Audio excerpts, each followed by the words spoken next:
Hi, this is Mark at learnhowtogarden.com, and in today's episode of the 10-Minute Gardener, you find me relaxing. It's my 53rd birthday, it's the 28th of April, and like a lot of people on their birthdays, I decided that I'd quite like a spa treatment, and I chose for my treatment a thalasso treatment, a seaweed wrap, most of us would know it as.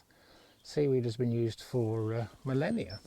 And what's brilliant about seaweed, it contains huge amounts of calcium, it's got lots of iodine, huge amounts of potassium in there, which are very, very good for the skin. It's huge amounts of alginates, vitamins, protein in it. And as you can see, I'm entirely sort of covered in this seaweed. But what probably isn't as apparent is in fact that I'm actually not at a spa. I'm sitting in a trailer full of seaweed, and you're thinking, what is this man doing sitting in a trailer full of seaweed? Well, I'm doing it for two reasons. One, to show you how healthy this is for you. In fact, it's so healthy that if I was to just sort of reach over here, this little green bit here, this is commonly called sea lettuce, and you can literally just pick this and eat it. Do you no harm whatsoever? In fact, do you lots and lots of good. Huge amounts of antioxidants in all seaweeds. Incredibly tasty. You can cook with a lot of the seaweeds you find around England or the UK. They come in, three different varieties really. You can get brown, red or green. But what is so brilliant about this stuff is so, it's a free resource. If you've got to go for a trip to the seaside with the kids, take a bag with you, take a black plastic bag. Whatever you do, don't pick it off the rocks. You'll find after a storm or, after a lot of weather, there'll be bits of seaweed on the beach.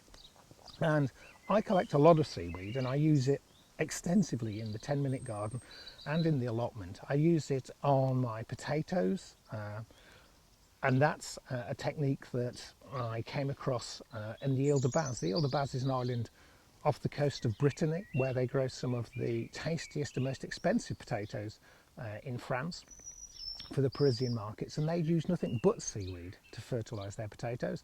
And of course we're all very, very familiar with the Jersey Royals that come from Jersey. Lots of antioxidants in this product, and the easiest way to use seaweed is to get a bag of seaweed, literally put it onto your garden. It's really good on roses, really, really good, as I say, on your potatoes, asparagus, obviously sea kale it's brilliant for. But probably what the best use of seaweed is, because you're probably not going to go and fetch a trailer load like I am with a bag load, is to make a liquid fertiliser. So, liquid fertiliser. We're all familiar with liquid fertiliser. This must look so wonderfully strange on camera. Liquid fertiliser is something that you add to water to feed your plants. Probably the best known plant that needs liquid fertiliser is our tomatoes, and Maxi Crop are a company that make a seaweed extract. It is a growth stimulant. It will stimulate the growth of your plant. It'll make it more healthy. It'll make your vegetables and fruit taste better. But it's about, I looked on the internet this morning, between £7 and £11.53 a litre. That's really expensive. And basically all you need is about, a good handful of seaweed.